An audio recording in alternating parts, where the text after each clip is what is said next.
Ukraine से चल रही भीषण बारूदी जंग के बीच रूस ने मित्रता निभाते हुए भारत में S-400 की तीसरी डिलीवरी दे दी है। देश की तरफ आंखें उठाकर देखने वाले दुश्मनों के लिए मौत का समान है। लेकिन ये बड़ी इंपॉर्टेंट बात है कि चाइना के वजीर खारजा कल इंडिया आ रहे हैं।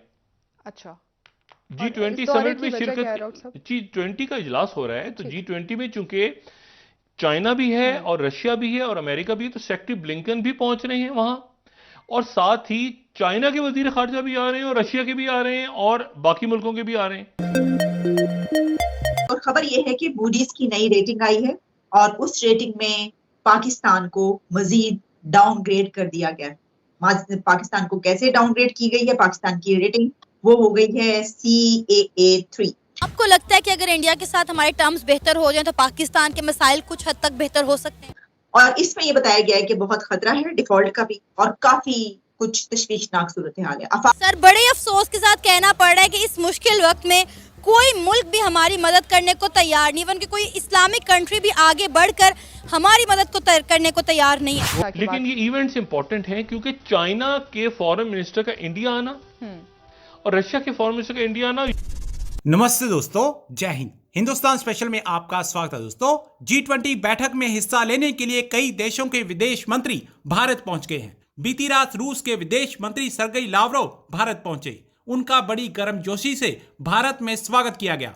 चीनी विदेश मंत्री और अमेरिकी विदेश मंत्री भी G20 बैठक में हिस्सा लेने के लिए भारत पहुंच गए हैं। यूक्रेन युद्ध को लेकर रूस और पश्चिम के बीच बढ़ते टकराव के बीच वैश्विक चुनौतियों पर विचार विमर्श करने के लिए G20 देशों के विदेश मंत्री बुधवार को नई दिल्ली में बैठक कर रहे हैं। विदेश मंत्री एस जयशंकर बैठक में अमेरिकी विदेश मंत्री एंटनी ब्लिंकन और रूसी विदेश मंत्री सरगेई लावरोव और चीनी विदेश मंत्री किन गैंग की मेजबानी करेंगे। लावरोव ने G20 विदेश मंत्रियों की बैठक से इत्र मुलाकात की। विदेश मंत्री ने कहा कि उन्होंने द्विपक्षीय सहयोग और G20 मुद्दों पर चर्चा की है। अब इतने सारे देशों के विदेश मंत्रियों के भारत पहुंचने पर पाकिस्तान सख्ते में है। तो चलिए दोस्तों, आज की वीडियो की तरफ चलते हैं। Thank you so much. लेकिन कल जो है, ये जो भी अगले 2 दिन है, 2 दिनों में वहां पर ये 2-3 दिन अगले, इनमें G20 ममालिक के वुज़राए खारजा का इजलास हो रहा है। अच्छा, अब G20 ममालिक कौन से? अर्जेंटीना, ऑस्ट्रेलिया, ये हम लोग दिखा सकें G20 countries, Brazil, Canada, China, ये हम बात कर चुके हैं कि 19 मुल्क और एक EU, और यूरोपीय union, France, Russia, Mexico, Japan, ये सारे जो मुल्क हैं ये G20 का हिस्सा हैं। और G20 जो है ये 60% दुनिया की आबादी, 75% बैनुल-अक़वामी जो तिजारत है और 80% दुनिया की जो GDP है वो यहाँ पे। लेकिन ये बड़ी इंपॉर्टेंट बात है कि चाइना के वजीर खारजा कल इंडिया आ रहे हैं।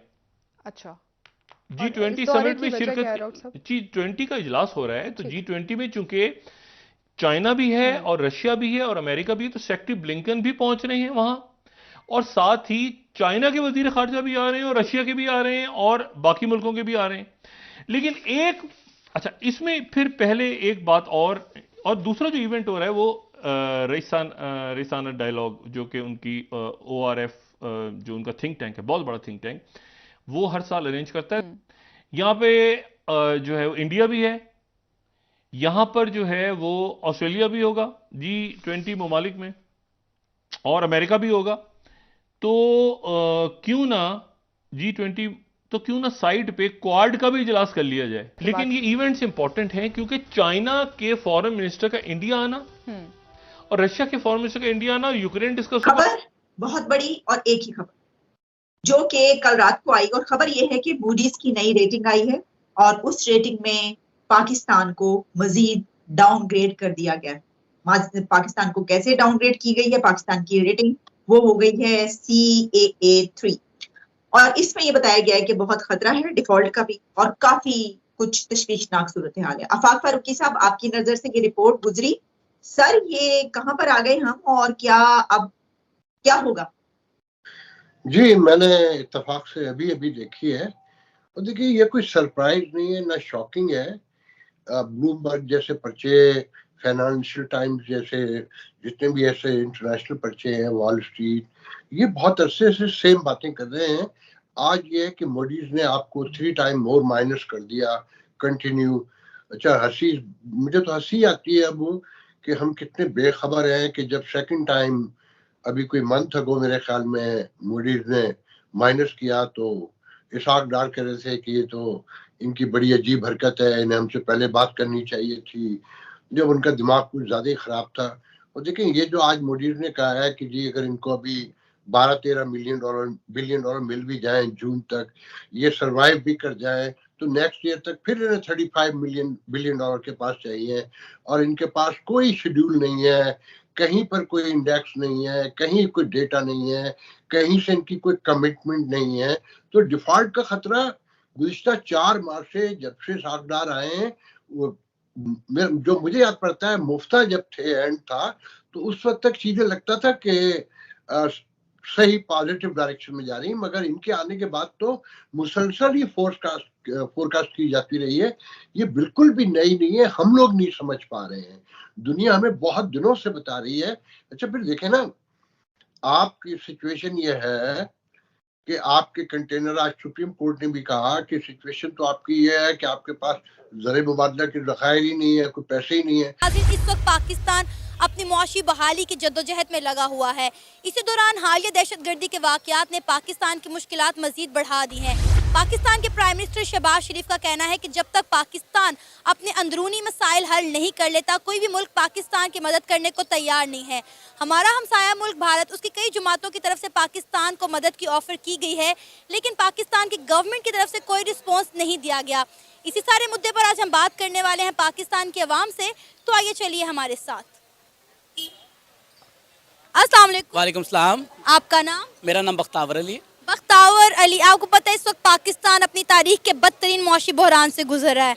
हालिया दहशतगर्दी ने पाकिस्तान की मुश्किलात मजीद बढ़ा दी, जिस पर हमारे प्राइम मिनिस्टर शहबाज शरीफ ने कहा है कि जब तक हमारे अंदरूनी मसाइल हल नहीं होते, कोई भी मुल्क हमारी मदद करने को तैयार नहीं है। तो आपको क्या लगता है कि हमारे अंदरूनी मसाइल हैं क्या? एक्चुअली जो हमारे अभी जो भी इंटरनल इश्यूज़ हैं, सबसे पहला तो ये है कि जो हमारे पॉलिटिशियंस हैं वो एक साथ मिलने को बैठने को तैयार ही नहीं है। सब लोग जो है वो एक दूसरे की टांग खींच रहे हैं, और अभी ये सिनेरियो चल रहा है कि जो पॉलिटिकल इंस्टेबिलिटी है, जब तक ये ख़त्म नहीं होगी तब तक जो है वो कोई भी इशू जो है वो रिजॉल्व नहीं होगा। चाहे वो इकॉनमी को ले लें, चाहे टेररिज्म को ले लें, या फिर मतलब जो भी आप कह रहे हैं कि जो इंटरनल लोकल जो भी हमारी पब्लिक है उसके भी जो मसाइल हैं वो भी इसी के साथ जुड़े हुए हैं। तो जब तक ये काम नहीं होगा तब तक जो है ये मसाइल नहीं हमारे।